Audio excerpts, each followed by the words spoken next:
करताल ध्वनि से स्वागत करें। धन्यवाद।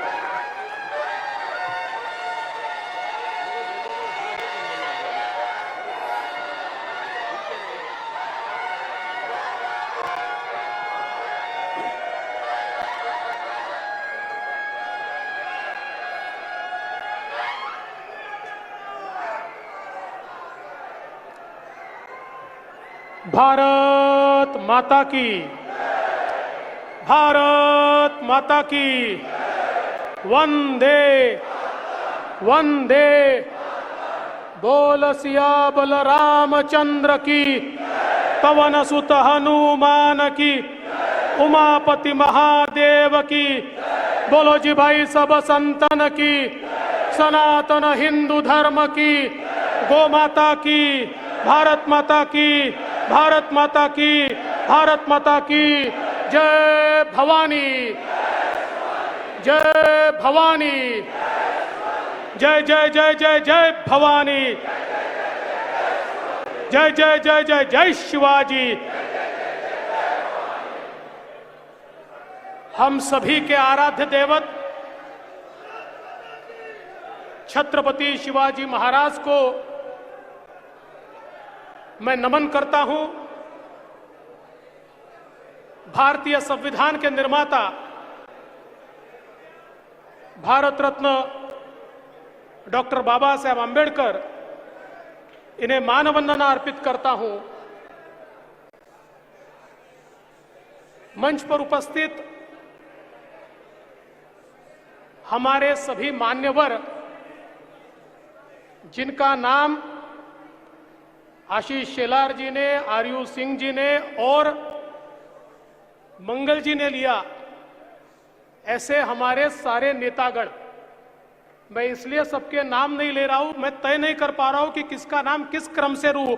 ऐसे अतिरथी महारथी सारे भारतीय जनता पार्टी के मंच पर बैठे।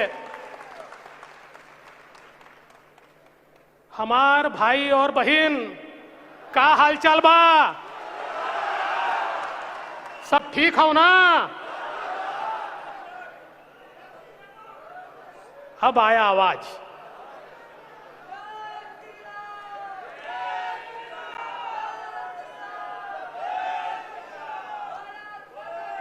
हमने यह तय किया था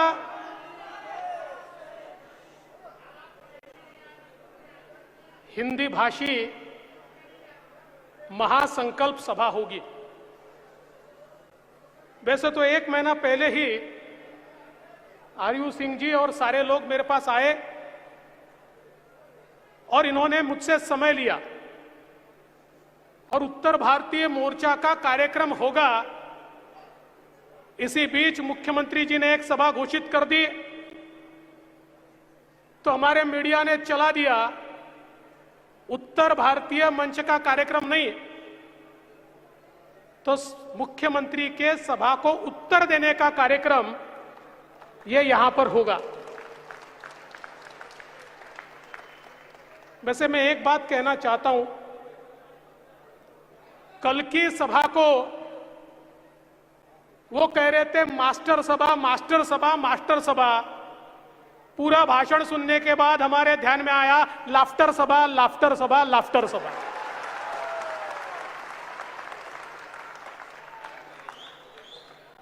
कल छत्रपति संभाजी महाराज की भी जयंती थी और भगवान नरसिंह की भी जयंती थी।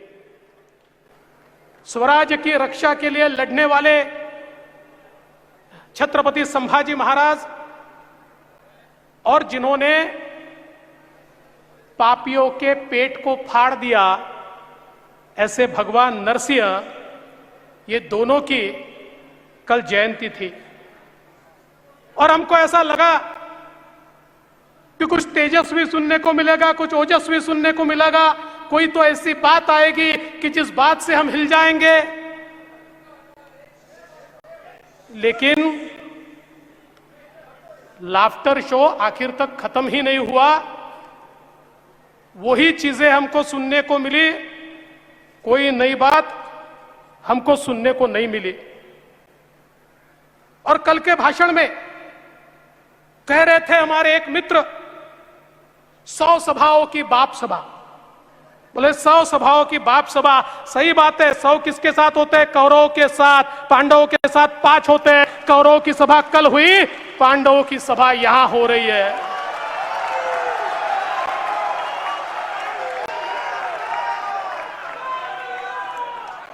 मैं आपसे कुछ सवाल करना चाहता हूं, मुझे जवाब दीजिए, जवाब दीजिए। मुंबई में कोविड में भ्रष्टाचार हुआ कि नहीं हुआ? 1.5 लाख लोगों की मौत हुई कि नहीं हुई? पालघर में साधुओं की निर्मम हत्या हुई कि नहीं हुई? वसूली के आड़ आने वालों को मनसूख हिरेन बनाया कि नहीं बनाया? 100 करोड़ की वसूली के लिए गृह मंत्री जेल में गया कि नहीं गया? दाऊद का दोस्त जेल में होते हुए भी मंत्रिमंडल में है कि नहीं है? हमारे मजदूर भाइयों को नंगे पांव मुंबई छोड़नी पड़ी कि नहीं छोड़नी पड़ी? मुंबई में मेट्रो का, रास्तों का सफाई का काम बंद है कि नहीं है? मुंबई के एसटीपी में 5000 करोड़ की बढ़ोतरी हुई कि नहीं हुई? यशवंत जाधव की संपत्ति 35 से 53 हुई कि नहीं हुई? अब मुझे बताइए, इतनी सारी चीजें होने के बाद इसमें से एक भी चीज के ऊपर हमारे मुख्यमंत्री बोले? हमारे मुख्यमंत्री प्रदेश के और देश के पहले मुख्यमंत्री होंगे कि 2.5 साल में इन महाशय ने एक भी भाषण प्रदेश के विकास पर नहीं दिया, प्रदेश के विषय पर नहीं दिया, प्रदेश के लोगों पर नहीं दिया। और अभी अभी हमने हनुमान चालीसा का पठन किया। हनुमान चालीसा तो हमारे दिल में रहती है, पर ये जो रवि राणा, नवनीत राणा है ना, ये नादान है। इनको पता ही नहीं है कि हनुमान चालीसा की 2 लाइनें उद्धव जी को और इस सरकार को पहले से पता है, और सिर्फ उन 2 लाइनों पर वो काम कर रहे हैं। कौन सी 2 लाइनें? राम दुआरे तुम रखवारे, होत न आज्ञा बिन पैसारे।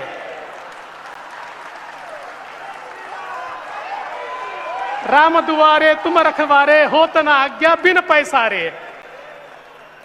इसीलिए 24 महीनों में 53 प्रॉपर्टी तैयार हो गई, और यशवंत जाधव ने अपनी मातोश्री को 50 लाख की घड़ी भी दे दी।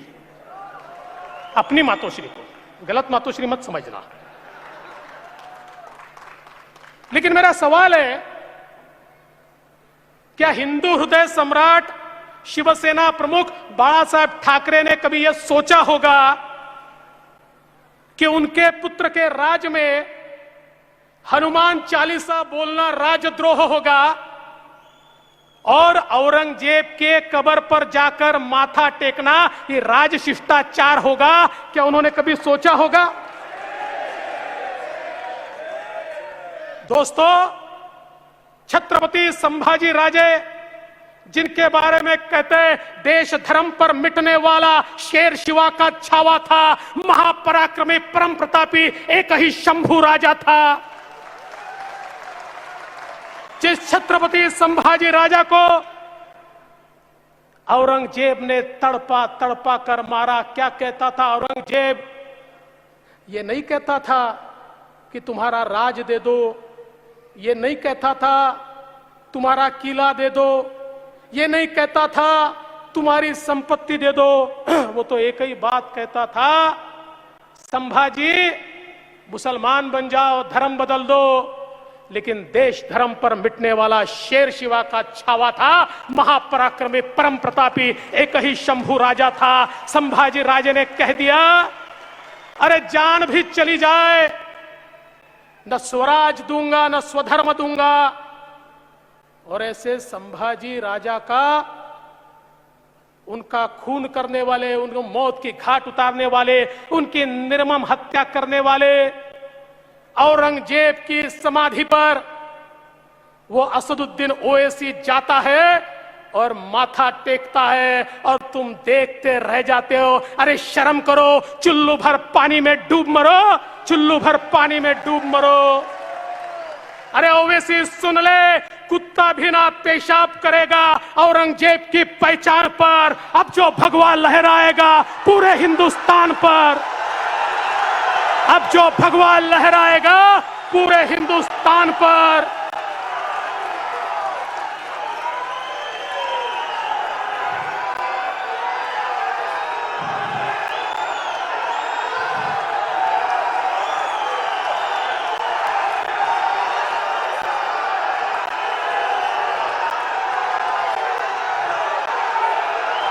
जो छत्रपति शिवाजी महाराज का नाम लेते थे,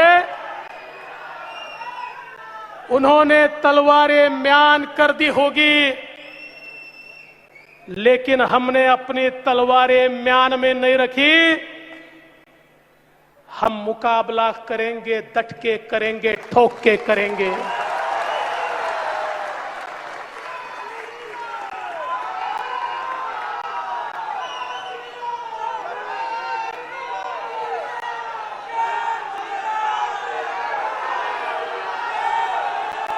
वैसे तो हिंदी भाषियों का सम्मेलन है, किंतु ये सारे हिंदी भाषी मुंबईकर है।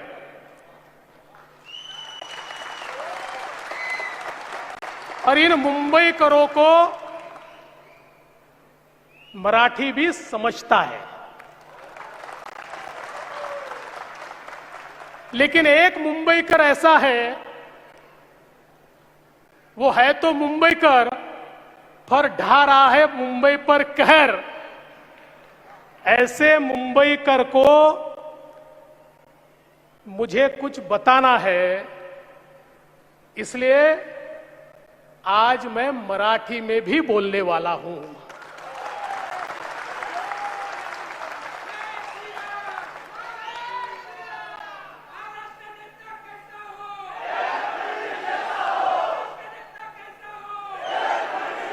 अरे मैंने जब कहा मी जेव्हा म्हणालो राम जन्मभूमीच्या आंदोलनामध्ये अयोध्येमध्ये तुमचा एकही नेता नव्हता, किती मिर्ची लागली? अरे मैं तो अयोध्या जा रहा था, मैं तो बाबरी गिरा रहा था, मैं तो मंदिर बना रहा था, तुझको मिर्ची लगी तो मैं क्या करूं?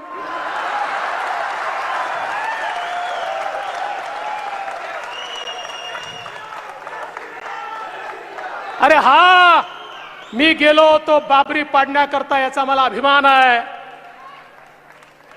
अरे उद्धवजी, 1992 साली फेब्रुवारीत मी नगरसेवक झालो, जुलैमध्ये मी वकील झालो आणि डिसेंबरमध्ये नगरसेवक ॲडव्होकेट देवेंद्र फडणवीस बाबरी पाडायला गेला होता।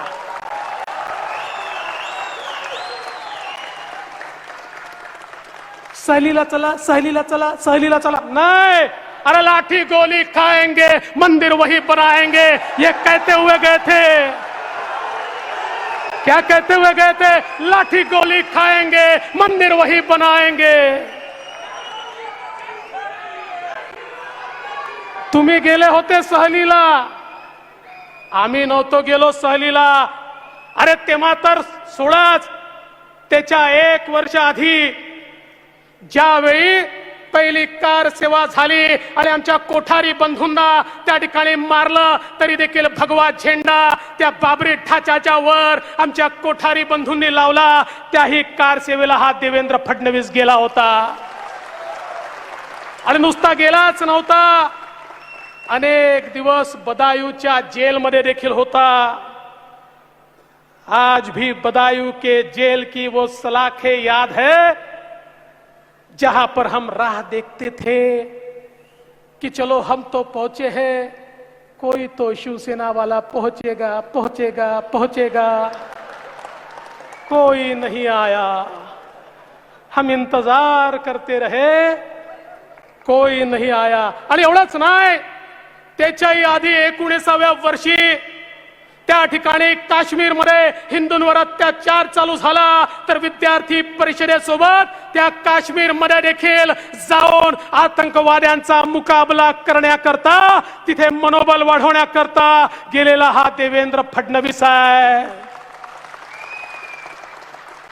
आम्ही 5 स्टारचं राजकारण नाही केलं, जमिनीवरचं राजकारण केलंय.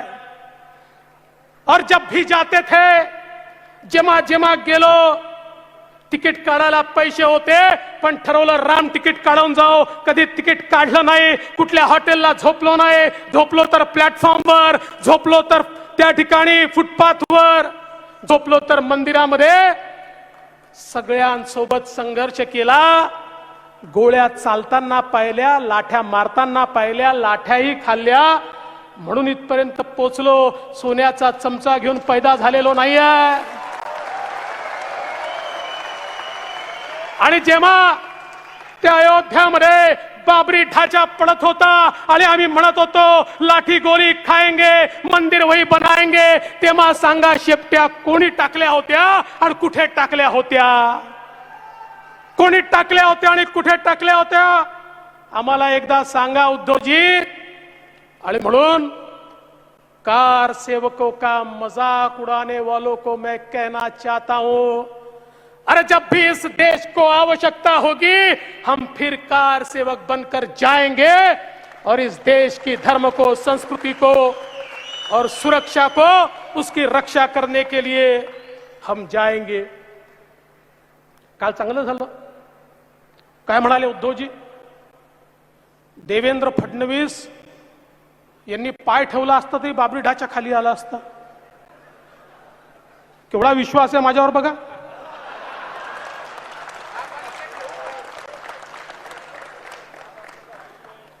मी तुम्हाला सांगतो कशाला लपवायचं. आज माझं वजन 102 किलो आहे आणि जेव्हा बाबरी पडायला गेलो तेव्हा माझं वजन 128 किलो होतं. पण उद्धवजीला ही भाषा नाही समजत, त्यामुळे त्यांच्या भाषेत सांगतो. सामान्य माणसाचा FSI जर 1 असेल तर माझा FSI 1.5 आहे आणि बाबरी पडायला गेलो होतो तेव्हा माझा FSI 2.5 होता. पण उद्धवजी तुम्हाला असं वाटतंय माझ्या पाठीत खंजीर खुपसून तुम्ही माझं राजकीय वजन कमी करू शकाल? लक्षात ठेवा, हाच देवेंद्र फडणवीस तुमच्या सत्तेच्या बाबरी ढाच्याला खाली आणल्याशिवाय या ठिकाणी थांबणार नाही.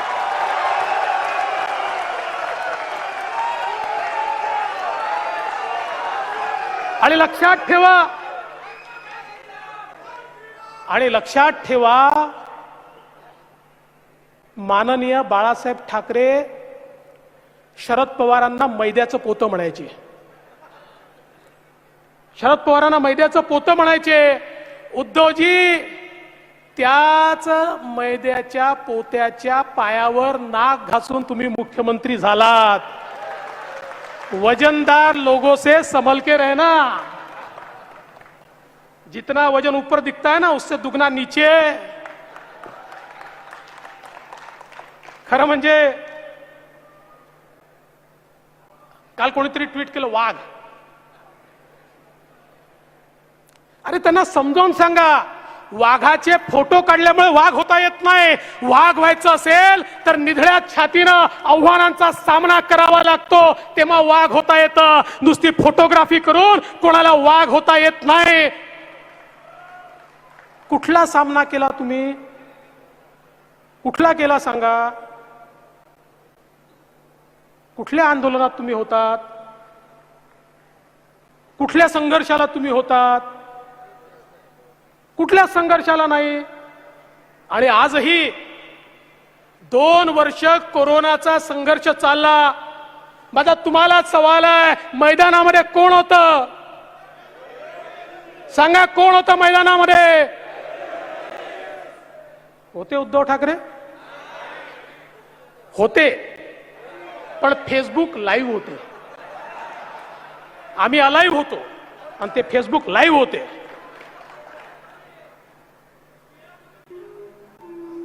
त्यामुळे खरं म्हणजे उद्धवजींनी सांगितलं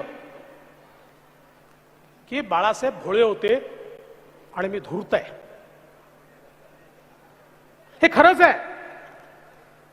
तुम्ही कुठल्याही ज्याला प्राण्यांची माहिती आहे त्याला विचारा, तो तुम्हाला सांगेल वाघ हा भोळाच असतो. पण धूर्त कोण असतो? कोण असतो? मी नाही सांगत, तुम्ही सांगा.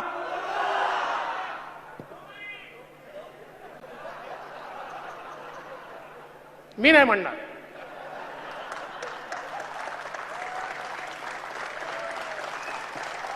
मी नाही म्हणणार. अरे त्यांनी पातळी सोडली म्हणून आपण थोडी सोडायची. त्यांच्याकडे बोलायला काहीच नाही म्हणून पातळी सोडून बोलतात. आता आमच्या आशिष शेलारांनी एवढे प्रश्न विचारले, एकाही प्रश्नाचं उत्तर नाही. आमच्या अमित साटमनी पुस्तक छापलं भ्रष्टाचाराचं. अरे काउंटर पुस्तक तर छापा, तेही छापायला तयार नाहीत. त्यामुळे खरं म्हणजे एक लक्षात ठेवा, बाळासाहेब वाघ होतेच, पण आता या देशामध्ये एकच वाघ आहे और उस शेर का नाम है नरेंद्र मोदी.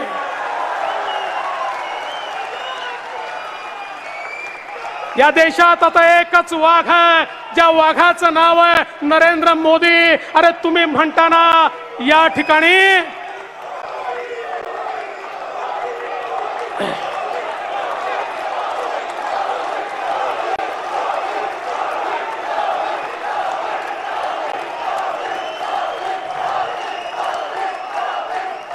तुम्ही म्हणता ना मंदिरातली घंटा वाजवणारा नाही, दहशतवाद्यांना कंठस्नान घालणारा हा हिंदू.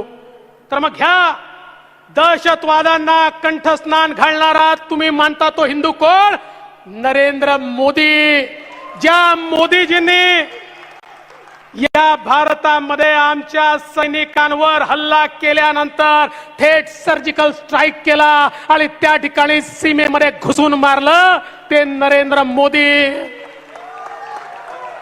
एअर स्ट्राईक करून त्या ठिकाणी दहशतवाद्यांना मारण्याचं काम केलं, ते नरेंद्र मोदी. अरे पाकिस्तानमध्ये आणि पाक व्याप्त काश्मीरमध्ये घुसून जो दहशतवाद्यांना ठोकून काढतो तो खरा हिंदू, आणि तो म्हणजे नरेंद्र मोदी. आणि म्हणून तुमचं हिंदुत्व हे गधाधारीचं आहे, ते गदाधारी नाही आहे. आणि तुम्ही म्हणाले आम्हाला लात मारली. अरे लात गधा मारतो. हा, जो खरा पैलवान असतो तो ठोकर मारतो, ठोकर. लात गधा मारतो, गधा. आणि लक्षात ठेवा, हा बदललेला भारत आहे, हा मोदीचा भारत आहे. काश्मीरमध्ये जर आमच्या त्या ठिकाणी एका हिंदूची हत्या केली तर 24 तासाच्या आत 3 दहशतवादी मारणारा हा नवीन भारत आहे. अरे तुम्ही सवाल विचारण्याच्या आत त्या ठिकाणी दहशतवाद्यांना मारण्याची ताकद ठेवणारा भारत हा नरेंद्र मोदींनी केलाय. अरे तुमच्याकडे तो शर्जील आला, भारत तोडण्याच्या गप्पा केल्या, तो शर्जील निघूनही गेला आणि तुम्ही काहीच करू शकले नाही. काय भाषण दिलं होतं? शर्जील भारताच्या कुठल्याही कोण्यात असेल तरी त्याला फरफटून आणू. कुठला शर्जील? शर्जीलचा श देखील आला नाही. अशा प्रकारची तुमची अवस्था. आणि म्हणून खरं म्हणजे काय काय बोलले, काय काय बोलले. म्हणजे मला तर त्यांच्या शब्दात म्हणाले काय एकतर्फी प्रेमात मी ऍसिडच फेकतोय. आता कसला आला एकतर्फी प्रेम? अरे 5 वर्ष तुम्ही आमच्यासोबत संसार केला, आमची संपत्ती घेऊन पळून गेला, दुसऱ्याशी लग्न केलं ना. संसार आमच्याशी केला, आमच्याच नावावर मतं मागितले, आमच्या नावावर मतं मागितले, आमची संपत्ती घेतली आणि आमची संपत्ती घेऊन दुसऱ्यासोबत लग्न केलं. ऑफिशियल डायव्होर्स तरी करायचा, तेही नाही केला. काय कळतच नाही. आणि तरी म्हणतात एकतर्फी प्रेम, एकतर्फी प्रेम. पण तुम्हाला एक सांगतो, कालचं भाषण हे सोनियाजींना समर्पित होतं. हा, तुम्ही लक्षात घ्या, राष्ट्रीय स्वयंसेवक संघाच्या बद्दल जी भाषा काँग्रेस बोलते तीच भाषा काल उद्धव ठाकरेजी बोलले आहेत. आणि तुमच्याकरता नव्हतं, ते सोनियाजींना सांगण्याकरता होतं. मी हिंदुत्व हिंदुत्व करतोय, मतभेद पाहिजे आहेत, पण बघा राष्ट्रीय स्वयंसेवक संघाला शिव्या दिल्या. मी तुमचाच आहे. माझा सवाल आहे, या ठिकाणी खरं म्हणजे उद्धवजींना हे माहिती तरी आहे का की परमपूजनीय डॉक्टर हेडगेवार यांचं नाव स्वातंत्र्य संग्राम सेनानींच्या यादीमध्ये आहे. परमपूजनीय डॉक्टर हेडगेवारजी हे त्या ठिकाणी जेलमध्ये होते, जंगल सत्याग्रहामध्ये जेलमध्ये होते आणि अनेक त्या ठिकाणी कार्यकर्ते त्यांच्यासोबत जेलमध्ये होते. याची माहिती तरी तुम्हाला आहे का? अरे उद्धवजी, माझा तुम्हाला सवाल आहे, पण त्याच वेळी इमर्जन्सी लागली आणि सगळ्या लोकांना जेलमध्ये टाकलं, त्यावेळी तुम्ही कोणाच्या बाजूने होतात? त्यावेळी तुम्ही इमर्जन्सीच्या बाजूने, इंदिरा गांधीच्या बाजूने होतात. आणि आता मात्र पुन्हा सांगतात.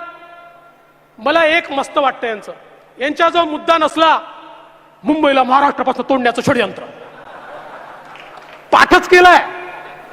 अरे कोणाच्या बापाची अवकात आहे मुंबईला महाराष्ट्रापासून तोडण्याची? कोण तोडू शकतं? पण मी त्यांना पुन्हा इतिहासाकडे नेतो.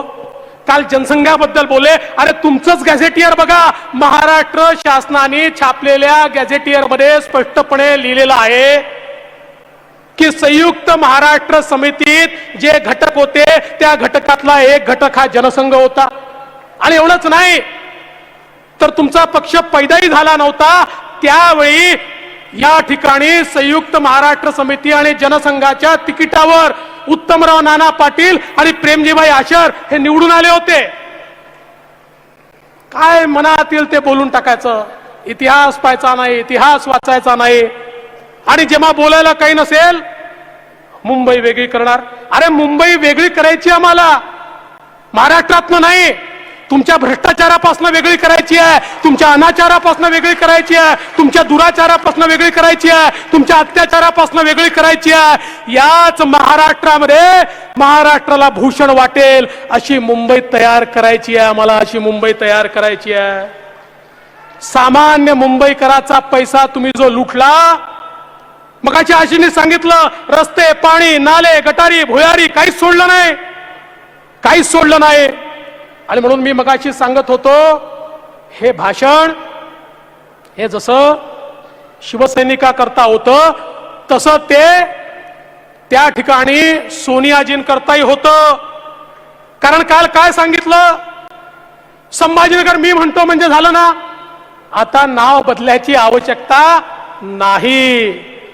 म्हणजे सोनियाजींची भाषा पुन्हा, म्हणजे मला तर असं वाटतं, ओ खैरे व्हा आता बहिरे, ओ खैरे व्हा आता बहिरे. औरंगाबादचा कायम झाला खसरा आणि भाजपचं सरकार येत नाही तोपर्यंत संभाजीनगर विसरा. आता संभाजीनगर विसरा. कारण उद्धवजींनी काल सोनियाजींना सांगितलं, मॅडम चिंता करू नका, आमचा पाठिंबा काढू नका, आम्ही संभाजीनगर करत नाही, आम्ही औरंगाबादच ठेवतो. त्यामुळे मी त्यांना पुन्हा एकदा सांगू इच्छितो, हे जे तुमचं चाललेलं आहे मुंबईच्या संदर्भात, मुंबई तोडण्याची भाषा वगैरे, तुम्हाला पुन्हा आठवण करून देतो. लक्षात ठेवा, तुम्ही म्हणजे मुंबई नाही, तुम्ही म्हणजे मराठी नाही, तुम्ही म्हणजे महाराष्ट्र नाही, तुम्ही म्हणजे हिंदुत्व नाही. काय म्हणाले, आम्ही मुंबईचे बाप. अरे अनरोस पुत्र ऐकला होता, अनरोस बाप कुठला पैदा झाला माहित नाही, अनरोस बाप कुठला पैदा झाला माहित नाही. अरे मुंबई महाराष्ट्र आणि भारताचा एकच बाप आहे आणि त्या बापाचं नाव आहे छत्रपती शिवाजी महाराज, दुसरा बाप नाही आहे. अरे हे स्वतःला मुंबईचा बाप घोषित करून राहिले. म्हणाले मी पंतप्रधानांच्या व्हीसी मध्ये होतो आणि पंतप्रधानांची मीटिंग IPL सारखी मी त्या ठिकाणी ऐकली. IPL सारखी मनोरंजन करत होते. मला माहित नाही तिथे तर सगळे मुख्यमंत्री होते, चिअरगर्ल आजूबाजूला यांच्या होत्या का मला माहित नाही. पण महाराष्ट्राचा अपमान आहे हो. महाराष्ट्राचे मुख्यमंत्री हे पंतप्रधानांच्या बैठकीत IPL समजून जर बसत असतील आणि तुम्ही महाराष्ट्रीत चालवता IPL सारखेच आहे, मनोरंजनच करताय. पण माझा तुम्हाला सवाल आहे, तुमचं तर मनोरंजन होत आहे, पण त्या नांदेडमध्ये त्या ठिकाणी अतिरिक्त ऊस विकत घेतला नाही म्हणून ज्या शेतकऱ्यांनी आत्महत्या केली त्या शेतकऱ्याकडे कोण पाहणार आहे? ज्या एसटीच्या 135 कर्मचाऱ्यांनी आत्महत्या केली त्यांच्याकडे कोण पाहणार आहे? ज्या मराठ्यांचं आरक्षण गेलं त्यांच्याकडे कोण पाहणार आहे? ज्या ओबीसींना आरक्षणापासून तुम्ही वंचित केलं त्यांच्याकडे कोण पाहणार आहे? पाणी आणि वीज या ठिकाणी मिळत नाही त्या सामान्य माणसाकडे कोण पाहणार आहे? या ठिकाणी शेतमजूर असेल, बारा बलुतेदार असेल त्याच्याकडे कोण पाहणार आहे? अरे तुमचं मनोरंजन चाललंय, पण या ठिकाणी सामान्य माणसाची होरपळ होते. आणि म्हणून खर तर मुंबईमध्ये आम्ही काय काय केलं हे सांगायची आवश्यकता नाही. आशिषजींनी ते सांगितलंय.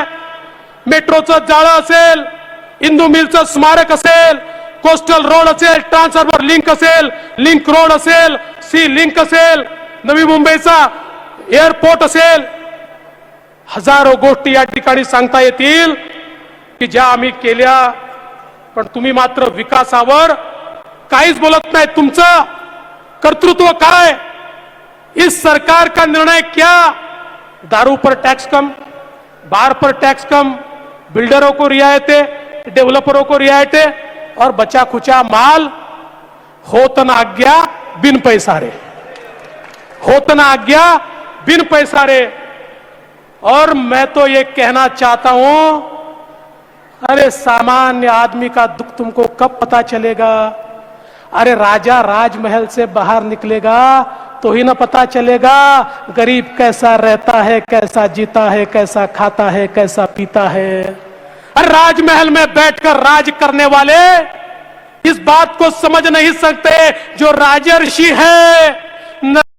नरेंद्र मोदी जी जैसे जो राजा तो है लेकिन ऋषि है, जो अपने आप को सेवक कहते हैं, वो जानते हैं गरीबों का दर्द क्या है, इसलिए गरीबों के लिए काम करते हैं, इसलिए गरीबों के मसीहा है, इसलिए उनके पीछे पूरी दुनिया खड़ी है. दोस्तों काय म्हणाले? सकाळचा शपथविधी, सकाळचा शपथविधी. अरे सकाळचा शपथविधी केला तो यशस्वी झाला नाही याचा मला आनंद आहे. पण यशस्वी जरी झाला असताना माझ्या मंत्रिमंडळामध्ये कुठला वाझे नसता. माझ्या मंत्रिमंडळामध्ये अनिल देशमुख आणि त्या नवाब मलिकला हिम्मत झाली नसती. आणि ज्या क्षणी दाऊदचा साथी मंत्रिमंडळात ठेवायचा की सरकारला लाद घालायची, ठोकर मारायची हे आमच्या समोर विषय आला असता, त्यावेळी दाऊदच्या साथीदाराला मंत्रिमंडळात ठेवायच्या ऐवजी आम्ही त्या मंत्रिमंडळाला ठोकर मारली असती. पण आज त्याचंही समर्थन करतायत. वर्क फ्रॉम जेल चाललाय, त्यांचे फोटो छापले जात आहेत आणि या ठिकाणी आम्हाला विचारतात तुम्ही त्यांच्या सोबत बसले असते का? आणि म्हणून लक्षात ठेवा, या ठिकाणी खरं म्हणजे उद्धवजी काल सांगत होते सामनामध्ये सत्य छापून येतं, सामनामध्ये सत्य छापून येतं. माझा एकच सवाल आहे, तुम्ही 2014 पूर्वी सामनामध्ये शरद पवार साहेब आणि सोनिया गांधी यांच्याबद्दल जे छापत होतात ते सत्य आहे का? हे जर आम्हाला एकदा सांगितलं तर आमचं या ठिकाणी खऱ्या अर्थानं समाधान होईल. आणि शेतकऱ्याला बांधावर तुम्ही जे आश्वासन दिलं होतं त्या आश्वासने सामनात छापून आलं होतं, त्याचं नेमकं काय झालं हे देखील या ठिकाणी सांगितलं पाहिजे. आणि म्हणून मैं तो इतना ही कहना चाहता हूं, अब तो हनुमान चालीसा की शुरुआत हो गई है. अब चिंता की बात नहीं है, लंका का दहन होगा और मेरे साथ ये सारी वानर सेना खड़ी है, ये अतिरथी महारथी खड़े हैं, ये सब मिलकर अब यहां पर लंका का दहन करेंगे. और इसलिए इतना ही कहना चाहता हूं, ये जो हालात है ये सब तो सुधर जाएंगे, ये जो हालात है ये सब तो सुधर जाएंगे, पर जाते जाते कई लोग निगाहों से उतर जाएंगे। सवाल जहर का नहीं था, सवाल जहर का नहीं था, वो तो मैं पी गया। तकलीफ लोगों को तब हुई जब पीकर भी मैं जी गया। अरे म्हणून खरं म्हणजे हमारे सारे हिंदी भाषियों के इस सम्मेलन में आपने मेरा स्वागत किया, सत्कार किया, आपका आभार व्यक्त करता हूं। लेकिन ये मेरा स्वागत सत्कार मुझे तभी फलेगा जिस दिन इस मुंबई की महानगर पालिका को भ्रष्टाचारियों के हाथ से हम मुक्त करेंगे। जिस दिन इस महानगर पालिका पर भगवा तो फहरेगा, लेकिन भारतीय जनता पार्टी का भगवा फहरेगा। बताइए, आप तैयार है? तैयार है? तैयार है? तो मेरे साथ एक गीत बोलना है आपको। मैं बोलूंगा, मेरे पीछे बोलेंगे, जागो तो एक बार, जागो जागो तो, जागो तो एक बार, जागो जागो तो, जागो तो एक बार हिंदू, जागो तो, जागो तो एक बार हिंदू, जागो तो। जागे थे वीर शिवाजी, जागे थे वीर शिवाजी, जागे थे वीर शिवाजी, भागे सारे दुश्मन पाजी, भागे सारे दुश्मन पाजी, मचा दिया संग्राम, जागो जागो तो, जागो तो एक बार हिंदू, जागो तो, जागो तो एक बार, जागो जागो तो। जागे थे गुरु गोविंद प्यारे, जागे थे गुरु गोविंद प्यारे, जागे थे गुरु गोविंद प्यारे, देश पे अपने लाल थे वारे, देश पे अपने लाल थे वारे, लुटा दिया परिवार, जागो जागो तो, लुटा दिया परिवार, जागो जागो तो, जागो तो एक बार, जागो जागो तो, जागो तो एक बार हिंदू, जागो तो। जागी थी झांसी की रानी, जागी थी झांसी की रानी, खूब लड़ी पर हार न मानी, जागी थी झांसी की रानी, खूब लड़ी पर हार न मानी, चमक उठी तलवार, जागो जागो तो, चमक उठी तलवार, जागो जागो तो, जागो तो एक बार हिंदू, जागो तो। जागे थे भगत सिंह दीवाने, जागे थे भगत सिंह दीवाने, फांसी झूले हार न माने, फांसी झूले हार न माने, मचा दिया संग्राम, जागो जागो तो, जागो तो एक बार हिंदू, जागो तो, जागो तो एक बार, जागो जागो तो। जागे थे कोठारी भाई, जागे थे कोठारी भाई, जागे थे कोठारी भाई, मंदिर पर ध्वजा लहराए, मंदिर पर ध्वजा लहराए, शुरू हुआ निर्माण, जागो जागो तो, जागो तो एक बार, जागो जागो तो। जागे हैं अब नरेंद्र भाई, जागे हैं अब नरेंद्र भाई, 370 दिए हटाए, आतंक का हुआ काम तमाम, जागो जागो तो, जागो तो एक बार, जागो जागो तो, जागो तो एक बार हिंदू, जागो तो। बोल सिया बोल रामचंद्र की, पवन सुत हनुमान की। उमापति महादेव की। बोलो जी भाई सब संतन की, सनातन हिंदू धर्म की, गौ माता की, भारत माता की, भारत माता की। जय हिंद, जय महाराष्ट्र। बहुत बहुत धन्यवाद।